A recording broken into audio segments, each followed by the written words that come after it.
Hello दोस्तों नमस्कार। अभी की सबसे बड़ी खबर आ रही है। लिपुलेख ओलंपिया धुरा और काला पानी 100 रुपए के नोट में नेपाल ने शामिल किए भारत के ये इलाके। अब नेपाल भी खुराक चाह रहा है तो वहीं बताएंगे। शख्सगाम वैली में हरकत के पीछे 5 लाख करोड़ के प्रोजेक्ट का आखिर क्या है कनेक्शन, सबसे पहले यहाँ बताएंगे। और इसी बीच बताएंगे कनाडा की शीर्ष नेता जगमीत सिंह ने लगाए भारत पर गंभीर आरोप। लॉरेंस बिश्नोई को लेकर ये बड़ी खबर है, सारी जानकारियां बताएंगे। बस आप वीडियो तक बने रहेगा। और खबरों में आगे बढ़ने से पहले अपने देश का भारत का जमकर समर्थन करते तो इस वीडियो को लाइक करके चैनल को सब्सक्राइब करके बेल आइकन दबा के कमेंट में जय हिंद कहना मत भूलिएगा। तो बात करें पहली बड़ी खबर की, जहां लिपुलेख ओलंपिया धुरा और काला पानी 100 रुपए के नए नोट में नेपाल ने शामिल कर दिए भारत के ये इलाके। जी हाँ, नेपाल ने शुक्रवार को मैप के साथ 100 रुपए के नोट छापने का ऐलान किया। इन नोटों में भारत के इलाकों लिपुलेख ओलंपिया धुरा और काला पानी को दिखाया गया है। एजेंसी के मुताबिक सरकार की प्रवक्ता रेखा शर्मा ने कैबिनेट फैसले की जानकारी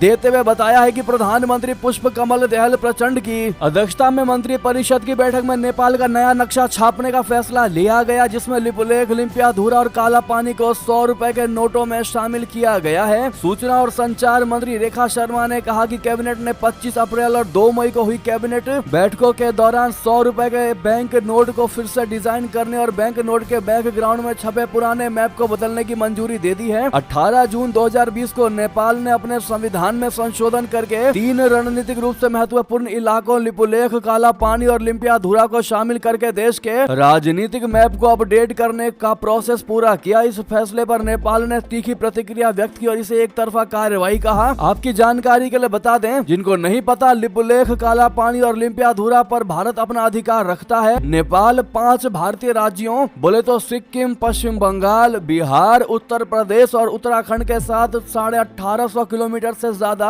लंबी सीमा साझा करता है। अब ऐसे में भारत के इन इलाकों को जिस प्रकार से नेपाल ने अपने 100 रुपए के नोट पर छापा है, दोस्तों इस पर आप क्या अपनी राय देना चाहेंगे? और कहीं ना कहीं अगर आप भी मानते हैं ये जबरदस्ती का प्रोसेस अपना रहा है नेपाल और भारत को इसका जवाब देना चाहिए, तो अपनी राय अवश्य दीजिएगा। और साथ ही साथ आपको अगली खबर बता दें, शख्सगाम वैली को लेकर बड़ी खबर। शख्सगाम वैली में हरकत के पीछे 5 लाख करोड़ के प्रोजेक्ट का क्या है कनेक्शन, क्या है चीन का असली मकसद, आपको बता दें। चीन भारत का ऐसा पड़ोसी देश है जिसने धोखेबाजी करने की कसम खाई है, जिसे भारत के साथ रिश्ते सुधारने की चिंता तो है, लेकिन चोरी छिपे वो भारत के खिलाफ कोई ना कोई बड़ी हरकत करता रहता है। ऐसा ही उसने शख्सगाम घाटी में करने की कोशिश की है, लेकिन भारत ने उसकी चोरी पकड़ ली है और कड़े शब्दों में चेतावनी देते हुए साफ कर दिया है कि शख्सगाम घाटी भारत का ही है, इसे देखना भी मत। चीन यहाँ पर चोरी छिपे अवैध निर्माण की कोशिश कर रहा था। चीन को अब समझ में आ गया है कि उसकी चालबाजी के नए रिकॉर्ड नहीं बन पाएंगे। इस बीच चीन के 5 लाख करोड़ रुपए वाले प्रोजेक्ट की भी चर्चा हो रही है। आपको बता दें दोस्तों, असली चीन का मकसद क्या है इसके पीछे, दरअसल जान लें कि शख्सगाम घाटी सियाचिन और उसके आसपास का इलाका है। सियाचिन के पास चीन की चालबाजी पर पैनी नजर रखते हुए भारत को अहम जानकारी मिली है। सैटेलाइट तस्वीरों से खुलासा हुआ है कि सीमा से लगे शख्सगाम घाटी में चीन ने अवैध निर्माण शुरू किया है। चीन को लगा भारत को इसका पता नहीं चलेगा, लेकिन भारत ने शख्सगाम घाटी में चीन की चोरी पकड़ ली है। भारत ने चीन को कायदे से समझा दिया कि शख्सगाम घाटी भारत का अभिन्न हिस्सा है। जी हाँ, अब आपको बताते हैं आखिर चीन का असली मकसद क्या है। दरअसल गौरतलब है कि शख्सगाम घाटी के 5180 वर्ग किलोमीटर के भीतर भारतीय इलाके को पाकिस्तान ने 1963 में एक समझौते के तहत गैर कानूनी तरीके से चीन को दे दिया था। 1963 का साइनो पाकिस्तान बॉर्डर एग्रीमेंट हुआ था। इस समझौते को चीन पाकिस्तान सीमा समझौता भी कहा जाता है। चीन का मकसद शख्सगाम घाटी पर रोड बनाकर सीपैक यानी सीपीईसी कॉरिडोर से ग्वादर पोर्ट तक सीधी पहुंच बनाना है। चीन के सीपीईसी प्रोजेक्ट की कॉस्ट जो है वो 5 लाख करोड़ रुपए से ज्यादा है। भारत बीते 6 दशक से लद्दाख में भारतीय इलाके की 38,000 वर्ग किलोमीटर जमीन पर चीन के अवैध कब्जे का विरोध भी करता रहा है। जी हाँ, अब ऐसे में चीन की यह चाल भारतीय सेना और भारत की डिफेंस और भारत की मोदी सरकार कामयाब तो नहीं होने देगी, लेकिन चीन को ऐसा मजा चखाएगी कि पता चलेगा कि उसने किससे पंगा लिया है। भारत की जमीन को चोरी छिपे कब जाने की जो कोशिश की गई है उसका जवाब जरूर मिलेगा। साथ ही साथ बता दें, लॉरेंस बिश्नोई ने खालिस्तानी आतंकी निज्जर को मरवाया। जी हाँ, कनाडा का अखबार ने यह सबसे बड़ा दावा किया है, जिसके बाद भारत सरकार को भी उसने घेरने की कोशिश की। क्या है रियलिटी वो हम आपको बताते हैं। कनाडा की पुलिस ने खालिस्तानी आतंकवादी हरदीप सिंह निज्जर की हत्या में शामिल कुछ लोगों को गिरफ्तार करने का दावा किया है। पुलिस ने हत्या और साजिश के आरोप में कमलप्रीत सिंह, करणप्रीत सिंह और और करण बरार को गिरफ्तार किया है। निज्जर की पिछले साल 18 जून को कनाडा के ब्रिटिश कोलंबिया स्थित सरे में गोली मारकर हत्या कर दी गई थी। इस बीच कनाडा की मीडिया सीबीसी न्यूज ने कनाडाई पुलिस के हवाले से यह दावा किया है कि निज्जर के हत्यारों का भारत की जेल में बंद गैंगस्टर लॉरेंस बिश्नोई से कनेक्शन है। सीबीसी न्यूज में एक बार फिर भारत सरकार पर निज्जर की हत्या का आरोप लगाया गया है। दोस्तों, सीबीसी न्यूज ने अपनी रिपोर्ट में सूत्रों के हवाले से दावा किया है कि संदिग्ध छात्र वीजा पर कनाडा पहुंचे थे, लेकिन जब उन्होंने निज्जर को गोली मारी उस समय शायद भारतीय खुफिया एजेंसियों के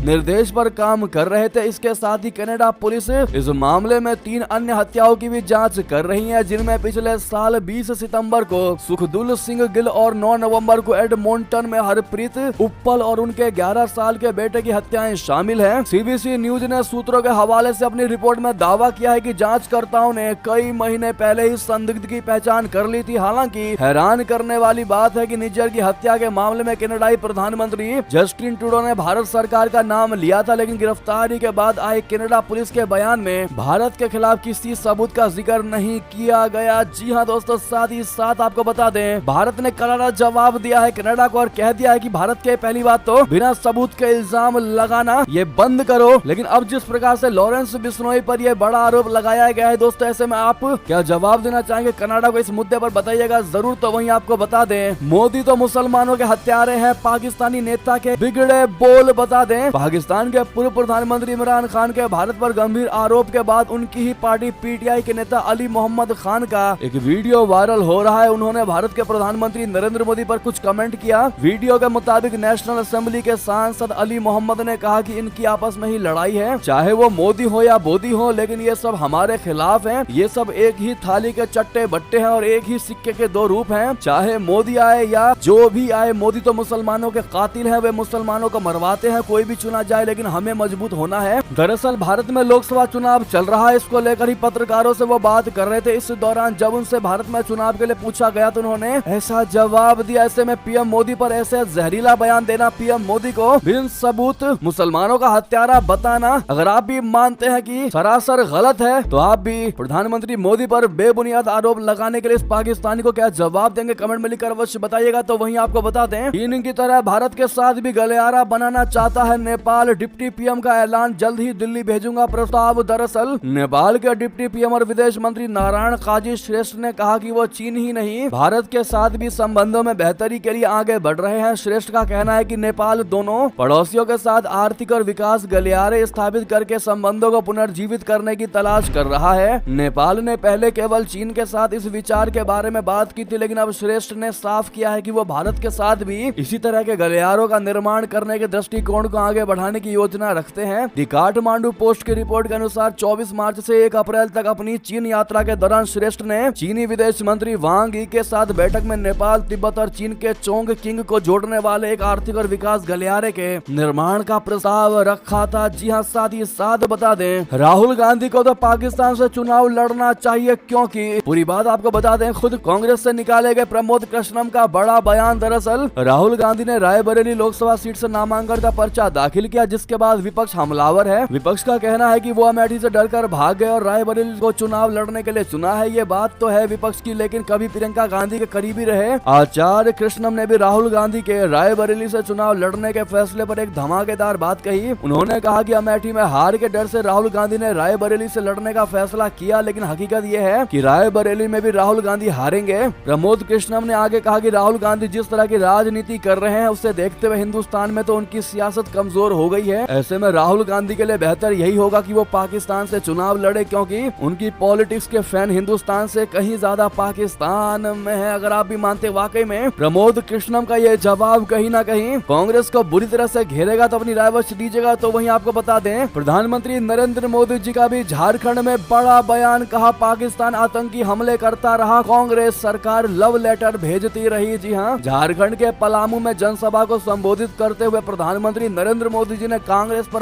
जमकर हमला बोला और कहा कि जब कांग्रेस की सरकार थी तब पाकिस्तान भारत में आतंकी हमलों की साजिश रचता था और कांग्रेस सरकार उन्हें लव लेटर भेजती थी और अमन की आस लगाती थी। उन्होंने कहा वो जितने ज्यादा लव लेटर भेजते थे उतने ही आतंकी पाकिस्तान से भारत में आते थे, लेकिन फिर जनता के एक वोट ने सब बदल दिया। पीएम मोदी ने कहा एक ऐसा वक्त था जब दुनिया भर में कमजोर कांग्रेस सरकार की बात होती थी, आज वो स्थिति पाकिस्तान की है। आज पाकिस्तान दुनिया भर में रो रहा है और बचाओ बचाओ चिल्ला रहा है। उन्होंने कहा कि कांग्रेस सरकार में बम धमाके होते थे, आतंकवादी गोलियां चलाते थे और सरकार उन्हें प्रेम पत्र भेजती थी, उनके पास अमन की आस थी। कांग्रेस जितने लव लेटर भेजती थी, पाकिस्तान उससे ज्यादा आतंकी भेज देता था। पीएम मोदी ने आगे कहा कि आपके एक वोट ने मुझे इतनी ताकत दी कि मैंने आते ही कहा बहुत हो गया। ये नया भारत है, घर में घुस के मारता है। सर्जिकल और बालाकोट स्ट्राइक के तमाचे से पाकिस्तान हिल गया था। बहरहाल क्या मोदी जी के इन बयानों का आप समर्थन करेंगे दोस्तों? क्या लगता है आपको, क्या फिर से प्रधानमंत्री नरेंद्र मोदी ही अगले प्रधानमंत्री होंगे या कोई और होगा? जो भी लगता हो कमेंट में लिखकर अवश्य बताइएगा। देखते हैं क्या कहती है भारत की जनता। तो वहीं ये थी अभी की सारी बड़ी खबरें। आपको खबर कैसी लगी? थोड़ी भी अच्छी लगी तो वीडियो को शेयर करना मत भूलिएगा और वीडियो को लाइक करके चैनल को सब्सक्राइब करके बेल आइकन दबा के कमेंट में जय हिंद अवश्य कह दीजिएगा। मिलते हैं अगली बड़ी खबर में। बहुत बहुत धन्यवाद।